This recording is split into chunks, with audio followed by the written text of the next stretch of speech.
너희는 이전 일을 기억하지 말며 옛날 일을 생각하지 말라. 보라, 내가 새 일을 행하리니 이제 나타낼 것이라. 너희가 그것을 알지 못하겠느냐. 반드시 내가 광야의 길을 사막의 강을 내리니 장차 들짐승 곧 승냥이와 타조도 나를 존경할 것은 내가 광야의 물을 사막의 강들을 내어 내 백성 내가 택한 자에게 마시게 할 것이니라. 이 백성은 내가 나를 위하여 지었나니 나를 찬송하게 하려 함이니라. 아멘. 자, 오늘 말씀은 광야에서 에덴으로라는 제목으로 나누고자 합니다. 우리가 저번 주에는 광야의 길을 기억하라 이렇게 말씀을 나눴었죠, 제목으로. 근데 오늘 말씀은 어때요? 생각하지 말라. 광야를 생각하지 말라. 이전 것을 생각하지 말라. 이렇게 말씀을 하죠. 그러면 기억하라와 생각하지 말라와 같은 다른 뜻일까요, 여러분? 같은 뜻이죠. 오늘 생각하지 말라라는 거는 그 광야, 현재 광야에 있는 그 고통을 생각하지 말라라는 겁니다. 그 어려운 광야를 생각하지 말고 기억하지 말라. 그러고는 보라, 내가 새 일을 행한다는 것을 보라는 말씀입니다. 자, 여러분, 이 말씀, 이사야 43장의 말씀이 선포되는 그 당시에 그 역사적인 배경은 우리가 잘 아는 것처럼 BC 586년에 남유다가 멸망했죠. 바벨론 제국에 의해서 성전이 무너졌고 멸망했습니다. 수많은 사람들이 바벨론 제국으로 끌려갔습니다. 그리고 땅은 황폐해졌고, 자, 그렇게 해서 끌려가서 그 먼 이국 땅에서 살아가는 그 사람들의 그 마음은 어떨까요? 그 마음, 여러분 한번 생각해 보세요. 그 마음이 어떨까요? 여러분 그냥 여러분, 우리가 지금 여러분이 살다가 저 북한 땅으로 한번 끌려갔다고 한번 생각해 보십시오. 저 중국이나 그 가가지고 지금 완전히 뭐 이게 집인지 뭔지 모를 정도는 곳에서 있다고 한번 생각해 보세요. 이방족이라고 무시당하고 그 상태에서 그 비참함을 한번 생각해 보십시오. 그때 하나님께서 이사야 선지자를 통해서 말씀하신 겁니다. 기억하지 말라. 내가 새 일을 행하겠다. 자, 그 말씀, 이 말씀이 지금 오늘의 핵심입니다. 보라. 이건 보라. 쳐다봐라. 바라보아라. 이 말씀입니다. 자, 그럼 이 당시에 이스라엘 백성들은 그 자기들 조상들이 광야에서 40년을 머물두고 죽었던 그 광야같이 또 다른 광야에 지금 있는 겁니다. 그 광야. 그럼 광야에 있는 이 자기들 스스로가 우리는 하나님께 선택받았다고 믿는 그 선민 사상을 가지고 있던 이스라엘 사람들은 그 안에서 우리는 하나님께 버림받았구나.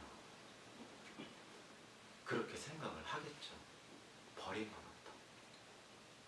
그 상황 속에서 그들에게는 소망이 있을까요? 소망이 없습니다. 어떻게 할 방법이 없습니다. 쳐다보면 다 먼 이방 땅이고 이방 사람들이고 이방의 군대가 막강하게 돌아다니고 무엇이 있겠습니까? 무엇을 소망을 가질 게 있겠습니까? 자기들은 군대도 없습니다. 아무것도 없어요. 아무런 힘이 없어요. 혈기를 부렸다가는 그냥 가서 끌려가서 죽는 것밖에 없습니다. 자, 그 상황에서 그 광야를 그들이 빠져나갈 수 있을까요? 없습니다. 불가능합니다. 이것이 현실입니다. 그러면 그들에게 있어서 그 삶은 요즘 우리가 영적으로 말할 때 천국일까요? 지옥일까요, 여러분? 지옥입니다. 지옥. 그럼 우리가 한번 천국을 한번 생각해 볼까요? 어찌 보면 지금 우리가 옛날 우리 조선시대 왕들보다 더 잘 먹고 사는 거 아닐까요? 잘 먹습니다. 사실 건강한 육체와 재정적으로 돈만 어느 정도 갖춰주면 이곳이 천국이에요. 아닐까요, 여러분? 이곳이 천국이죠. 없는 게 없잖아요. 왕들 뭐 가마밖에 더 탔습니까? 얼마나 휘황찬란하고 얼마나 멋진 차들이 수두룩합니까, 여러분? 얼마나 맛있는 음식과 정말 상상할 수가 없죠. 조선시대, 고려시대랑 비교하면 그때 왕이라고 해요. 왕보다 더한 왕 같은 생활을 할 수 있습니다, 지금. 돈만 많다면. 그들에겐 그래서 지금이 천국이에요. 그러나 그 인간이 제가 지금 말씀드린 것처럼 육체가 만약 병을 얻거나 건강을 완전히 잃어버렸어요. 그때부터 천국입니까? 지옥입니까? 지옥입니다. 돈이 아무리 많으면 뭐합니까? 내가 먹어도 소화할 수 없고 내가 제대로 걸을 수도 없고 내가 몸이 아파요. 지옥입니다. 거기다 돈까지 없어요? 그럼 어떻게 됩니까? 완전히 지옥이죠, 이곳이. 이곳이 지옥이 아니면 도대체 어디가 지옥입니까? 인간이 그렇습니다, 여러분. 인간의 삶 자체가 어제와 오늘이 다를 수가 있다라는 거. 어제는 천국이었는데 오늘 지옥일 수 있습니다. 오늘은 지옥인데 내일은 천국일 수 있습니다. 이것이 우리의 삶입니다. 이것이 물질 세계를 살아가는 우리 인간에게 피할 수 없는 딜레마적인 운명이고 환경입니다. 그래요. 우리는 언제든지 그 광야에 들어갈 수가 있고 여전히 광야에 있을 수가 있다는 것입니다. 그런데 하나님께서는 그 광야에 있는 당신의 백성에게 보라 그랬습니다. 보라. 내가 새로운 일을 행할 테니까 봐라. 내가 광야에 길을 낼 것이고 사막에 강을 흐르게 할 것이다. 이렇게 말씀을 합니다. 그러면 우리는 이 말씀을 통해서 그 보라, 그 명령의 한마디를 통해서 우리가 무엇을 알아야 하냐면 이 광야를 걸어가는, 이 세상이라는 광야를 걸어가는데 우리의 관점이 어떤 관점을 가지고 살아가야 하는가입니다. 자, 여러분, 우리가 광야를 걸어가는 사람이나 이 세상의 광야라 그랬죠. 이 세상을 걸어가는 사람 모두가 공통점이 하나가 있어요. 광야를 바라본다는 것입니다. 이 세상만을 바라본다는 것입니다. 내 지금 처지를 바라본다는 거지. 내가 한 달에 얼마를 벌어? 이 버는 이 돈을 바라봐요. 이거 갖고 어떻게 사느냐? 이거 갖고 좀 어떻게 살아야 내가 조금이라도 저금하고 조금이라도 나은 미래를 할 것인가? 그걸 가지고 생각해요. 내가 어떻게 여기서 성공할 것인가? 내 환경 속에서 어떻게 하면 내가 좀 편할 것인가? 어떻게 해야 내가 잘 먹고 잘 살 것인가? 이 생각을 한다는 거예요. 뭘 쳐다본다는 거예요? 광야를 쳐다보고. 당연하죠? 광야에 있으니까. 내가 세상에 속했으니까. 당연한 겁니다. 그게 나쁘다라는 것이 아니에요. 그런데 그 광야를 빠져나가기 위해서는 그 광야를 쳐다보면 결코 빠져나갈 수가 없다라는 것이. 광야에서 빠져나가기 위해서는 무엇을 봐야 된다라는 거예요? 하나님을 봐야 된다는 거예요. 광야를 바라봐서는 결코 안 된다는 것입니다. 그 척박한 황량한 광야의 그 길, 그 돌밭에 그 채이는 그 광야를 쳐다보면 영원히 그 광야에서 갇히게 됩니다. 그러나 눈을 들어 하나님을 바라본다는 것입니다. 하나님. 이것이 바로 우리의 믿음입니다. 아멘. 여러분은 이 믿음을 가지고 계십니까? 아멘. 다 가지고 계신다고 믿겠습니다. 여러분, 우리가 예전에 이런 속담이 있었죠. 개천에서 용이 난다. 지금도 이 속담 쓰는 사람들이 있나요? 거의 안 쓸 겁니다. 왜요? 현대 사회는 개천에서 용이 날 수가 없습니다. 적어도 지금 20, 30대들은 안 됩니다. 50대, 60대, 70대들은 꽤 가능했습니다. 근데 지금은 안 돼요. 왜 안 될까요? 문명이 발달된 것도 있지만 정보기술이 너무나 발달됐습니다. 특히 인공지능, AI가 발달. 이거의 발달은 개천에 있는 자는 용이 될 수가 없습니다. 아무리 노력해도 불가능합니다. 이것이 딜레마적인 우리 이 현 세상의 논리입니다. 그러나 그 세상만을 바라보는 자는 그 세상 속에서 허우적대고 어떻게든지 그냥 먹고 살다 끝나는 인생으로 살겠지만, 새 일을 행하는 하나님을 바라보는 자는 그 개천에서 빠져나와서 용으로 올라갈 수 있는 길을 하나님이 내신다는 겁니다. 아멘. 그것을 우리는 믿어야 한다는 겁니다.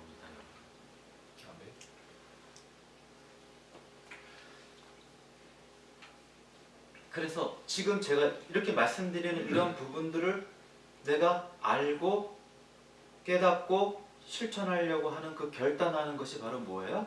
영적으로 깨어남입니다. 깨어남이라는 것은, 영적으로 깨어난다라는 것은 다양하게 표현할 수 있지만 바로 이것입니다. 온통 광야만 쳐다보는 거예요. 내 삶만 쳐다보는 거예요. 여기서 어떻게든 해보겠다라는 거예요. 여기서 눈을 들어 하나님을 바라본다는 거예요. 이것이 깨어남입니다. 그럼 깨어나는 자가 얼마나 될까요, 여러분? 없습니다. 깨어나는 자는 거의 없습니다. 우리 이 공동체에서도 글쎄요, 제가 과연 몇 프로가 깨어났을까? 저는 기도 중에 그런 생각을 많이 합니다. 깨어났을까? 여전히 이 광야만 바라보고 어떻게든지 이 안에서만 해보겠다고 하는 것이 아닌가? 광야에서, 여러분, 광야에서 계속 머무는 사람의 특징이 무엇입니까? 광야를 바라본다는 거겠죠? 그건 뭐예요? 내 힘으로 어떻게 해보겠다는 거예요. 내가 어떻게 해보겠다는 거예요. 그래서 계속해서 여기서 뭔가를 조물락 합니다. 그러다 더 어떻게 됩니까? 더 깊은 광야로 들어갑니다. 더 깊은 광야. 더 나올 수가 없게 됩니다. 그러면 이제 그 다음은 뭐 합니까? 또 다른 사람한테 의지하죠. 사람에게 의지합니다. 그래서 여기저기 기웃댑니다. 그리고 여기저기 사람들한테 의지합니다. 더 그들도 어디에 있습니까? 그들도 광야에 있는 자들입니다. 여러분, 도끼니 개끼니라고 우리 흔히들 얘기를 하죠? 네. 그 머리에서 그 머리 아니겠습니까? 그쵸? 같은 광야에서 있는데 뭘 너나 나나 누가 광야를 나갈 수가 있겠습니까? 그런데 그럼 나보다 너가 좀 낫지 않겠니? 그리고 또 거기서 의지하죠. 이게 바로 인간의 딜레마예요. 과감히 광야에서 나가려면 과감히 내가 있는 모든 것들을 버리고 다 내려놓고 하나님을 바라봐야 합니다. 하나님이 저쪽으로 하면 더 깊은 광야 같은데 하나님이 가라 그러면 가는 거예요. 그래야 광야를 나가죠. 그런데 사람들은 그렇지 않습니다. 여전히 내가 가지고 있는 지혜와 내가 가지고 있는 이 안목을 가지고 어떻게 해보려고 합니다. 결국 평생 그 광야에서 헤매다가 생을 마감하게 되는 것입니다. 그런 자들이 우리 구약 성경에 있죠. 민수기로 가보겠습니다. 여러분, 민수기 14장으로 한번 가보겠습니다. 14장 2절에서 4절 말씀입니다. 구약 성경 217페이지입니다.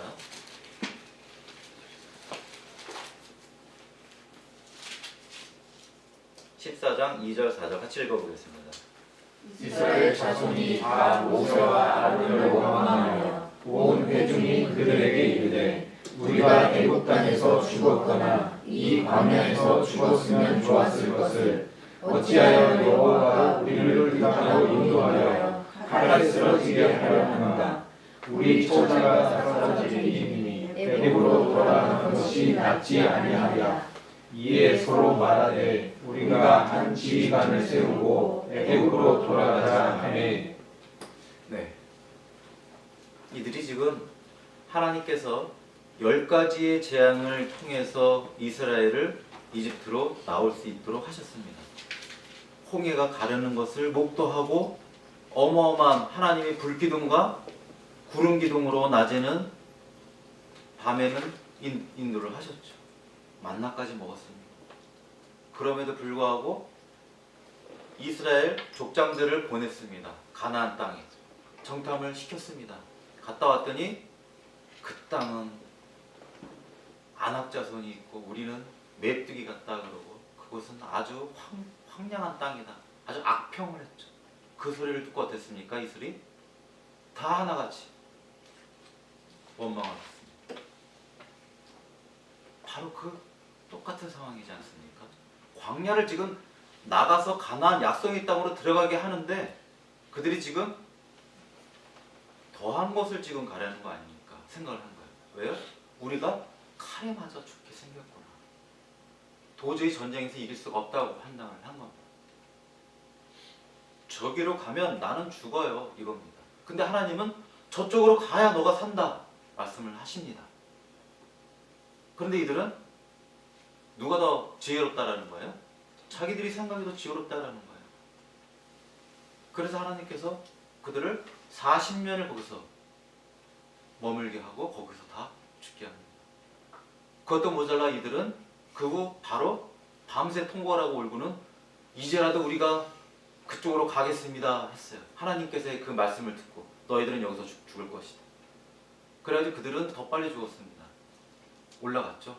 아말렉 자손과 그 산간 지방에 있던 가나안 족속에게 죽임을 당합니다. 수많은 사람들이 칼에 죽습니다. 자기들이 말한 대로 칼에 죽습니다. 그리고 나머지들은 다 40년을 광야에 살다가 다 그곳에서 세상을 떠났습니다. 그러면 들어간 자들은 누구겠습니까? 그 2세대입니다. 자, 그럼 그 2세대에 또 한번 고백을 들어보겠습니다. 7절, 8절입니다.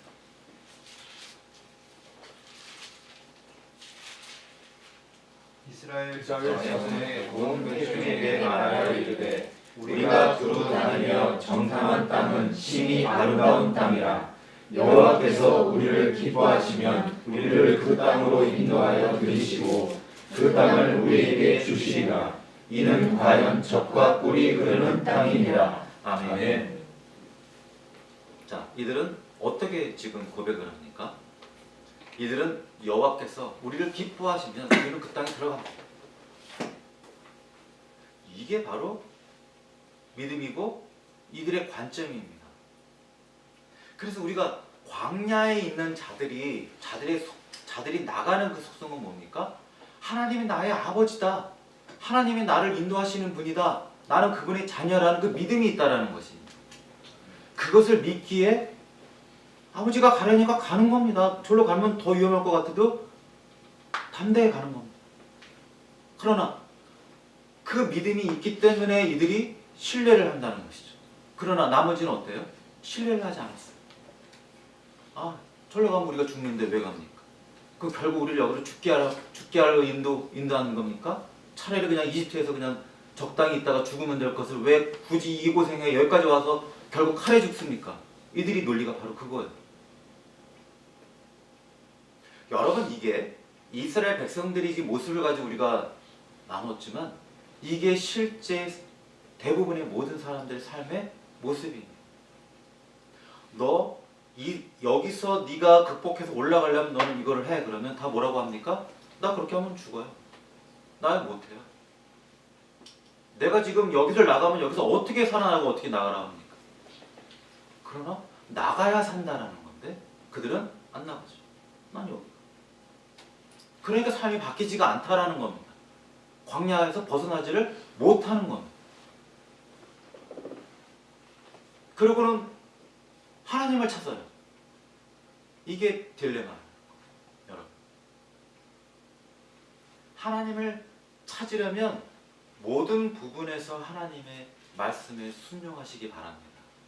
아멘. 어떤 부분은 순종하고 어떤 부분은 순종하지 않고 어떤 거는 단 거는 먹고 쓴 거는 뱉고 하나님은 그렇게 내 마음대로 주물르는 그런 업신여기는 존재가 아닙니다. 여러분.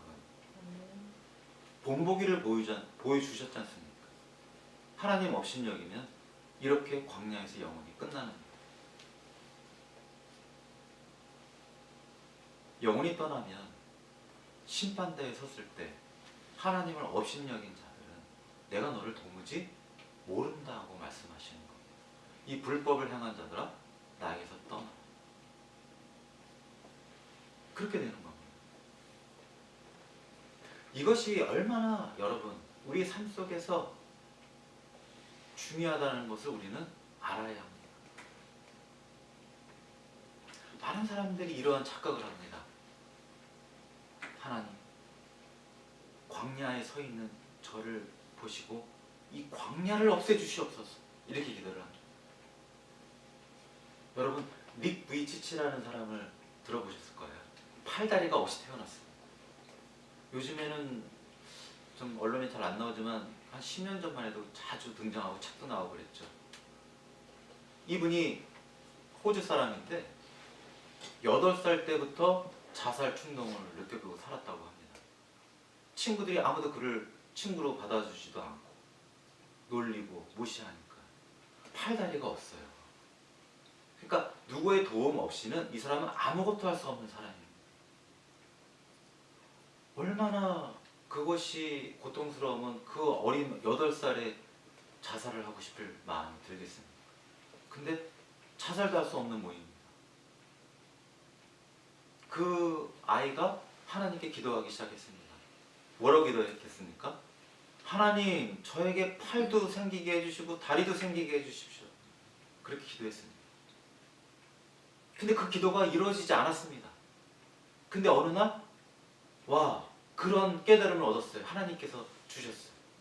아, 내가 비록 팔다리가 없어도 하나님께서 나를 통해서 더 큰 일을 하시겠구나. 나는 더 사람들에게 이 모습을 반대의 모습을 보일 수 있겠구나라는 그런 생각을 하게 됐답니다. 정말 그 사람은 나중에 대학 공부도 하고 전 세계를 돌아다니면서 복음을 전한 복음 전도자가 되었습니다.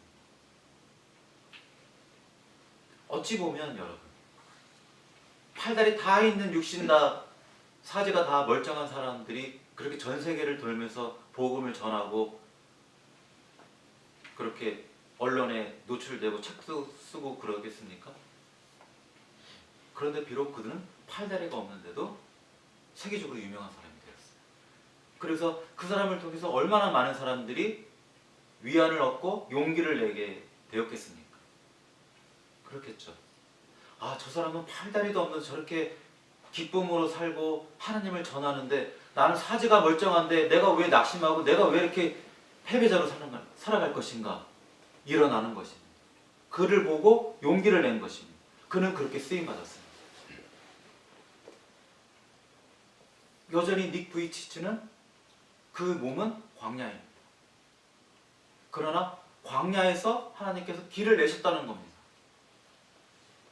그것이 바로 광야에서 길을 내는 전형적인 모습입니다. 아무것도 없는 사막에서 강물이 흐르게 하신 모습이죠. 여러분, 믿으십니까? 아멘. 그래서 우리는 이 시선과 관점을 온전히 바꿔야 합니다. 하나님께서 내가 광야를 없앤다고 하시지 않았습니다. 광야에서 길을 내신다고 하셨어요. 하나님, 길을 내시는 하나님을 찬양합니다. 그 길을 제가 걷겠습니다. 그 길이 비록 제 안목, 제 지혜로는 도저히 걸어갈 수 없는 길인 것처럼 보일지라도 하나님 순종합니다. 그 길을 걷는 겁니다. 그래야 우리가 그 광야를 벗어나서 약속의 땅으로 아름다운 도시로 들어가는 것입니다. 아멘. 우리는 그 믿음을 가져야 합니다.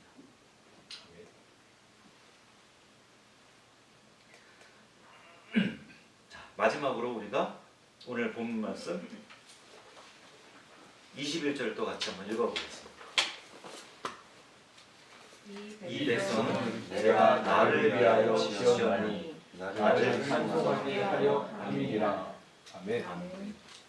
여러분, 우리의 믿음의 명분이 무엇이겠습니까? 우리의 믿음이 뭐? 하나님이 나의 아버지라. 하나님이 나의 아버지이시고 그분이 나의 구원자시라는 것. 우리가 그 믿음이 있고 그 명분이 있기 때문에 광야의 길을 내는 하나님을 바라볼 수 있는 것이고 담대하게 그 길을 걸어갈 수 있는 것입니다. 그것이 없다면 우리가 무슨 명분으로 무슨 믿음으로 그 길을 걸어가겠습니까? 근데 하나님께서 나의 백성 내가 택한 자라고 그랬습니다. 여러분 모두는 우리 모두는 하나님께서 택하셨습니다. 아멘. 그런데 택하셨는데도 불구하고 내가 계속해서 불신을 가지고 내가 나를 믿고 나의 계획을 믿고 나의 지혜를 믿고 반대로 걸어간다면 우리는 광야를 벗어날 수가 없습니다. 영원히 그 광야에 머물러야 합니다. 그러면 이 광야에서 에덴, 그 광야에서 벗어나는 자는 바로 하나님의 자녀라는 것입니다. 아멘. 하나님의 자녀는 믿음의 사람입니다. 아멘. 믿음은 그렇게 단순하지만 어려운 것이고 담대함이 필요한 것이고 용기가 필요한 것입니다. 여러분, 용기는 아무 데서나 부리는 것이 아닙니다. 담대함과 용기는 하나님을 믿는 그 믿음 안에서 신앙적인 그 열정과 그 신앙 안에서 하나님 말씀 안에서 용기와 담대함이 있는 것이지 그 밖엔 다 혈기에 불과합니다. 그것은 해로 돌아올 뿐입니다. 그러나 우리가 믿음 하나님 안에서 용기 있게 그 담대하게 그 길을 걸어가는 자는 반드시 광야를 벗어날 수 있습니다. 아멘. 아멘. 그러한 은혜가, 그러한 믿음이 우리 모두에게 임하길 예수 그리스도의 이름으로 축복하며 기도합니다. 아멘. 감사합니다.